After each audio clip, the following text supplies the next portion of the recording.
कहानी की शुरुआत में हमें एक छोटे से गांव को दिखाया जाता है जो जंगल के बीचों बीच में था। इस गांव के बारे में बाहर के लोग बहुत ही कम जानते थे। इसी गांव के अंदर हमें यूरी नाम करके एक लड़की को दिखाया जाता है। वो लड़की हमें बताती है कि हमारे गांव के आसपास के जंगलों में ओची नाम करके एक क्रिएचर रहते हैं। उन्हीं क्रिएचर से बचने के लिए हमारे गाँव में रात के 10 बजे से लेकर के शाम के 6 बजे तक कर्फ्यू लगता है, क्योंकि ये रात का समय होता है और ये जो क्रिएचर है ये रात के समय में बाहर निकलते हैं। रात के समय में हमें पेत्रो नाम करके एक इंसान को दिखाया जाता है जो अपने ट्रक के अंदर ढेर सारे बच्चों को बैठा करके उन्हें जंगल के अंदर लेके जा रहा था। उन्हीं बच्चों में एक उरी भी थी। जैसे सभी बच्चों के हाथों में गन था, वैसे ही उरी के हाथों में भी एक राइफल थी। जंगल के अंदर जाने से पहले पेत्रो उरी को एक चाकू देता है और उसे कहता है कि ये मेरे पिताजी का है, इसे तुम अपने पास छुपा करके रखो। जब कोई तुम्हारे करीब आ जाए तो इससे तुम बच सकती हो। अब इसके बाद सीन शिफ्ट होता है और हमें जंगलों के अंदर एक झलक उन क्रिएचर्स को दिखाया जाता है जिनका नाम ओची है। ये सभी क्रिएचर रात के समय में बाहर निकले हुए थे और जंगल में घूम टहल रहे थे। दिन के समय में वैसे भी इनका निकलना बहुत मुश्किल हो रहा था, इसीलिए ये लोग रात के समय में ही अक्सर बाहर निकलते थे। लेकिन इन क्रिएचर्स को नहीं पता था कि पेत्रो आज रात अपनी टोली के साथ इनका शिकार करने के लिए आने वाला है। उसके टोली के जो बच्चे थे वो पेड़ों में आग लगा देते हैं ताकि ये जो क्रिएचर थे वो आगों के बीच में घिर जाए, वो भाग ना पाए। गलती से एक क्रिएचर एक बच्चे से टकरा जाता है। दरअसल वो क्रिएचर एक माँ थी जो अपने बच्चे को बचाने के लिए इनके सामने आकर के खड़ी हो गई थी। उसका बच्चा पेड़ के ऊपर था, जो चिल्ला रहा था वो नीचे नहीं उतर पा रहा था। यूरी जब उसके बच्चे को देखती है तब उसे बहुत बुरा लगता है। इस दौरान एक लड़का उस बच्चे की माँ को गन से शूट कर देता है। उस बच्चे की माँ जख्मी हो चुकी थी, इसलिए उसके जो लोग थे वो उसे लेकर के यहाँ से चले जाते हैं और उसका जो बच्चा था वो यहीं कहीं भटक जाता है। अब अगले दिन सुबह में हमें पेत्रो को दिखाया जाता है जो अपने सारे बच्चों से कह रहा था कि कल की रात काफी अच्छी गई, लेकिन हम एक भी शिकार नहीं कर पाए, ये बहुत बुरी बात है। तुम लोगों की माँ तुम्हें मेरे पास छोड़ करके इसलिए गई है ताकि मैं तुम्हें एक अच्छा शिकारी बना सकूं, इसीलिए तुम सभी बच्चों को अपने काम पर अच्छे से फोकस करना होगा। यहाँ जो पेत्रो था वो सभी बच्चों के सामने रोबर्टो की बड़ाई करता है। दरअसल वो रोबर्टो ही था जिसने उस बच्चे की माँ को गन से शूट किया, इसीलिए पेत्रो सभी बच्चों के सामने रोबर्टो को अच्छा बताता है। इसके बाद हमें दिखाया जाता है कि जब यूरी और रोबर्टो ये दोनों पेत्रो के साथ में बैठ करके डिनर कर रहे थे, तब पेत्रो यूरी से कहता है कि तुम्हारी माँ को तुमसे बहुत उम्मीदें हैं, तुम एक गैर जिम्मेदार कैसे बन सकती हो। दरअसल वो यूरी को ये सब बोल करके उसे शर्मिंदगी महसूस कराना चाहता था ताकि यूरी को बुरा लगे और वो खुद को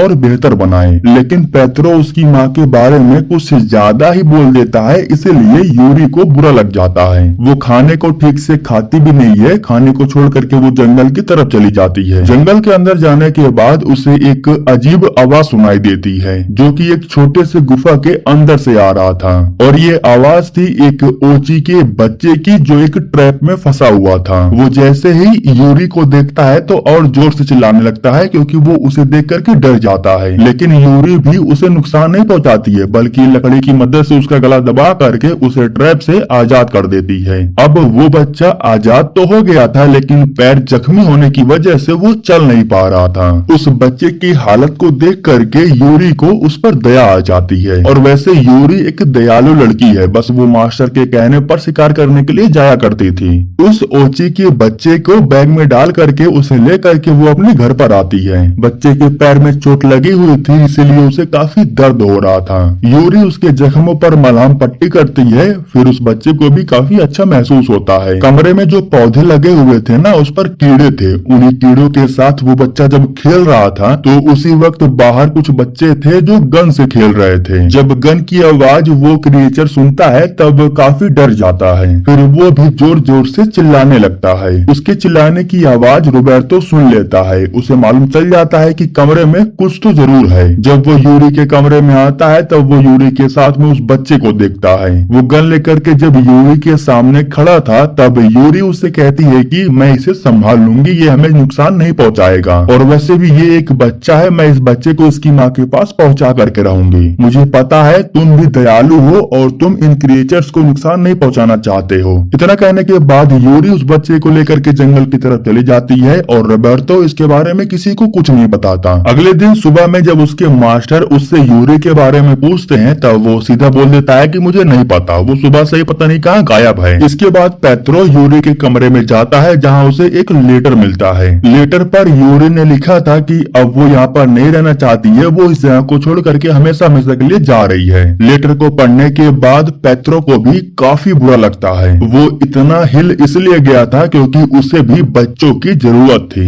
उसी वक्त उसे नीचे के साइड में खून और किसी जानवर के बाल दिखाई देते हैं। इसके बाद वो सभी बच्चों को बाहर इकट्ठा करता है और उनसे कहता है कि यूरी को अगवा कर लिया गया है। इसके बाद सभी बच्चे अपना हथियार लेते हैं। पूरी तैयारी करने के बाद ये सभी लोग ट्रक के जरिए जंगल की तरफ जाते हैं और यूरी को हर जगह ढूंढते हैं। इसके बाद हमें यूरी को दिखाया जाता है जो उस क्रिएचर के बच्चे को लेकर के एक गांव की तरफ आ गई थी। दोनों को ही काफी भूख लगी हुई थी, इसलिए ये लोग कुछ खाने के लिए एक दुकान के अंदर चले जाते हैं। अंदर जाने के बाद वो बच्चा बैग से बाहर निकलने की कोशिश करता है। तभी उस क्रिएचर को कुछ महिलाएं देख लेती हैं जो काफी जोर से चिल्लाती हैं। जिसके बाद यूरी उस बच्चे को लेकर के अंदर ही कहीं पर छुप जाती है। बच्चा अभी भी बार बार चिल्लाया जा रहा था, इसलिए यूरी अपने हाथों से उसका मुंह बंद कर देती है। लेकिन तभी अचानक से वो बच्चा उसके हाथों पर काट लेता है, जिसके बाद यूरी भी काफी जोर से चिल्लाती है। खैर जैसे तैसे करके यूरी उस बच्चे को लेकर के बाहर भाग आती है। वो भागते हुए जाकर के एक कार में बैठती है और उस कार को लेकर के यहाँ से निकल जाती है। कार का जो मालिक था वो कार के पास ही था, लेकिन बेचारा कुछ कर नहीं पाता।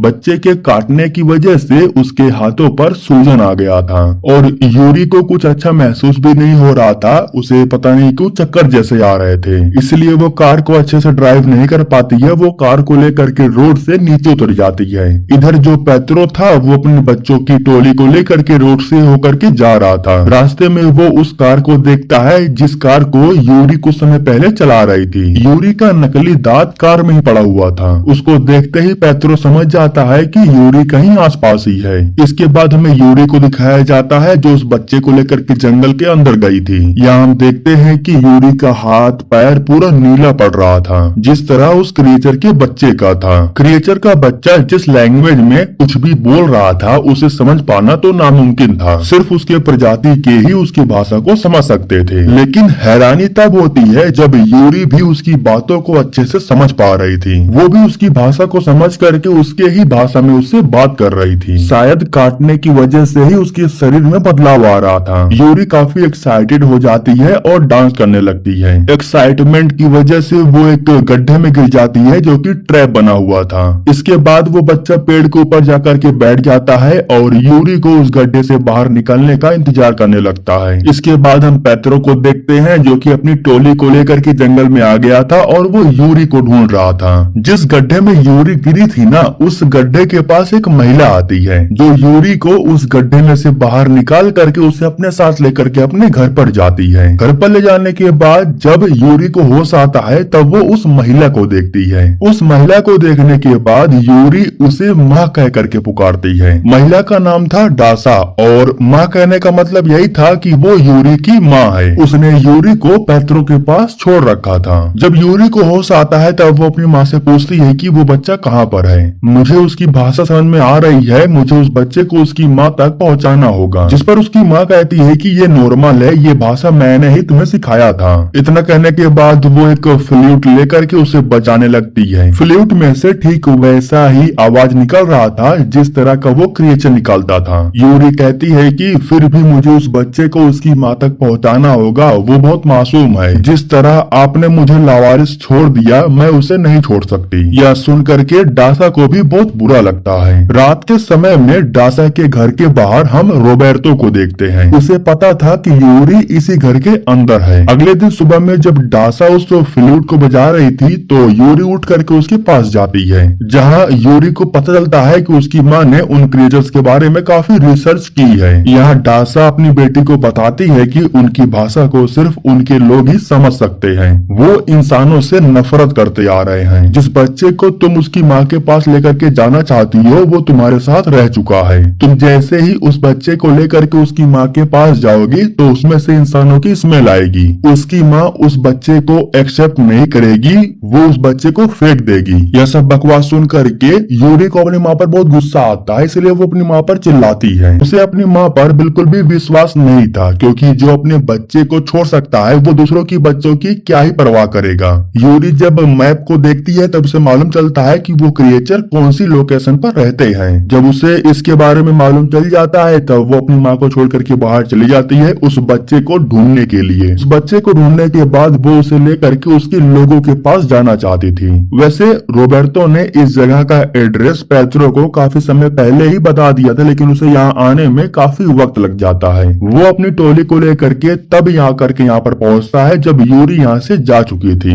अंदर जाने के बाद उसकी मुलाकात डासा से होती है, जो पेट्रो को बैठने के लिए कहती है। वो पेट्रो को बताती है कि मेरी बेटी यहाँ पर आई थी, लेकिन अब वो उस जानवर के बच्चे को ढूंढने के लिए गई है। अगर उसे कुछ हो गया तो उसके जिम्मेदार सिर्फ तुम होगे। बातों ही बातों में इनके बीच में बहस हो जाती है, इसलिए डासा उसे थप्पड़ से मारती है। कुछ बच्चे डासा के कमरे में जाते हैं और छानबीन करते हैं। छानबीन के दौरान डासा के कमरे में इन्हें वो मैप मिलता है और मैप की मदद से इन लोगों को उस क्रिएचर्स के अड्डे के बारे में इन्हें मालूम चल जाता है। इसके बाद दोस्तों सीन शिफ्ट होता है और हमें यूरी को दिखाया जाता है, जो जंगल के अंदर काफी समय से उस क्रिएचर के बच्चे को ढूंढ रही थी। वो उस क्रिएचर के बच्चे को आवाज भी लगाती है, लेकिन कोई रिप्लाई नहीं आता, जिसके बाद वो जंगल में ही बैठ करके रोने लगती है। वो बच्चा एक पेड़ पर चढ़ करके बैठा हुआ था। यूरी की आवाज को सुनने के बाद वो भी जोर से चिल्लाता है। इस तरह से यूरी को मालूम चल जाता है कि वो कहाँ पर है और फिर वो उसे ढूंढ लेती है। रात हो चुकी थी, इसीलिए यूरी उस बच्चे के साथ जंगल में ही रुक जाती है। ये लोग कुछ फल तोड़ते हैं और उसी को पका करके खाते हैं। यूरी उस बच्चे से कहती है कि कल सुबह मैं तुम्हें तुम्हारे घर पर लेकर के जाऊंगी, यानी कि तुम्हारे लोगों के पास। सुन करके वो बच्चा भी काफी खुश हो जाता है, क्योंकि वो भी अपनी माँ के पास जाना चाहता था। अगले दिन सुबह में उठने के बाद यूरी फटाफट एक नाव बनाती है। दरअसल इन्हें एक नदी को पार करना था, इसीलिए नाव की जरूरत थी। नाव के जरिए वो उस बच्चे को लेकर के उसके घर तक पहुंच जाती है। सारे क्रिएचर्स अपने घरों से बाहर निकल करके यूरी और उस बच्चे को देखते हैं, लेकिन शायद यूरी थी इसीलिए सभी लोग अपने घरों के अंदर वापस से लौट करके चले जाते हैं। मतलब कि उस बच्चे के अपने ही लोग उसे स्वीकार नहीं करते हैं। ठीक उसी वक्त पेट्रो अपनी टोली को लेकर के पहुंच जाता है और वे सभी लोग गन फायरिंग करने लगते हैं। यूरी उस बच्चे को लेकर के भागने की कोशिश करती है, लेकिन गलती से उसका नाव पलट जाता है। इसके बाद वो फौरन उस बच्चे को लेकर के एक बड़े से पत्थर के ऊपर चली जाती है। यहाँ पर जो पेट्रो था वो उसे वापस आने के लिए कहता है, लेकिन यूरी वापस नहीं आती। वो उस बच्चे को लेकर के गुफा के अंदर चली जाती है। अब पेट्रो को समझ में नहीं आ रहा था कि आखिर वो अब करे क्या। उसकी एक बच्ची गुफा के अंदर गई है और उसे बचाना पेट्रो की जिम्मेदारी है। वो किसी भी बच्चे को गुफा के अंदर नहीं भेजता, क्योंकि ये खतरनाक था। इसीलिए वो खुद गुफा के अंदर जाने के लिए तैयार हो गया था। सभी बच्चों को यहीं पर रुकने के लिए बोल करके वो गुफा के अंदर चला जाता है। जब वो यूरी का पीछा कर रहा था तो उसी वक्त उसका पैर फिसल जाता है और वो एक लकड़ी के बीच में फंस जाता है। लकड़ी काफी भारी थी, वो उसे हटा नहीं पा रहा था। उसे फंसा हुआ देख करके यूरी भी आकर के उसकी हेल्प करती है, लेकिन वो लकड़ी को नहीं हटा पाती। ठीक उसी वक्त पेट्रो यूरी के पीछे उस क्रिएचर के बच्चे को देखता है। मासूम क्रिएचर को देखने के बाद अब पेट्रो को एहसास हो रहा था कि ये क्रिएचर भी दयालु होते हैं। वो जितना खतरनाक इन्हें समझ रहा था उतने है नहीं। अब पेट्रो को भी इन क्रिएचर से लगाव हो चुका था। इसके बाद यूरी उस लकड़ी को जैसे तैसे करके उठाती है और पेट्रो को वहाँ से बाहर निकालती है।